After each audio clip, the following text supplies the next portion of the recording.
Bonjour à tout le monde. L'ouverture du tunnel de Tende a été à nouveau repoussée. Est-ce une information purement locale destinée aux habitants des Alpes?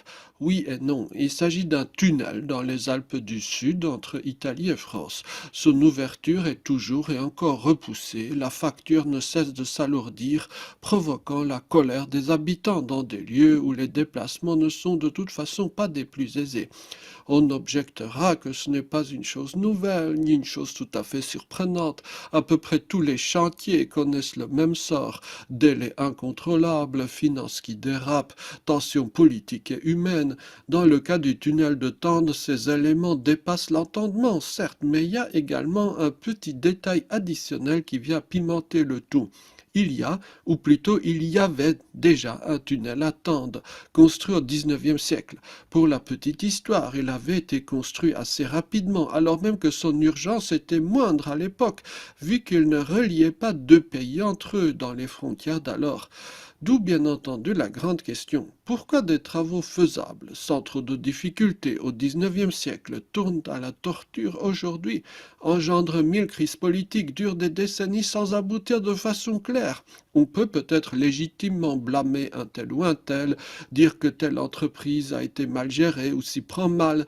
La multiplication des exemples laisse pourtant songeur. Prenons un cas simple. L'essentiel du métro parisien, c'est-à-dire la base du plan des lignes telles que nous les connaissons, a été construit en quelques mois, à peu près lors du passage du XIXe au XXe siècle. De nos jours, ajouter une simple et unique station de métro relève de l'exploit, dure largement plus d'une décennie, coûte des fortunes colossales et représente d'innombrables casse-têtes administratifs juridiques.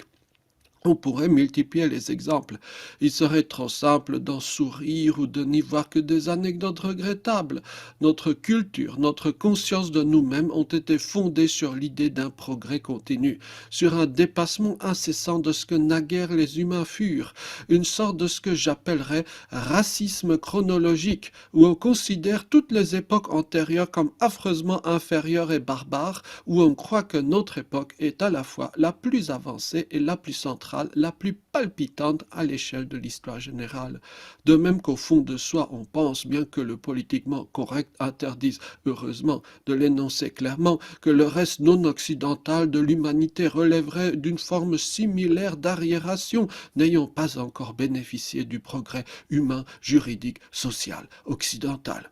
La vérité pourrait être fort désagréable à entendre. Nous ne sommes pas supérieurs aux creuseurs de tunnels alpins du XIXe siècle. Notre temps n'est ni plus avancé ni plus essentiel dans le fil de l'histoire que ne le fut le leur. Une sacrée claque pour le moi-Dieu, certes, nécessaire sans doute, mais avec une bonne nouvelle. Ce ne sont pas les machines, ce ne sont pas les systèmes politico-juridiques, mais l'humain, celui qui travaille de sa main, qui fonde l'avenir véritable. Merci beaucoup, bonne journée.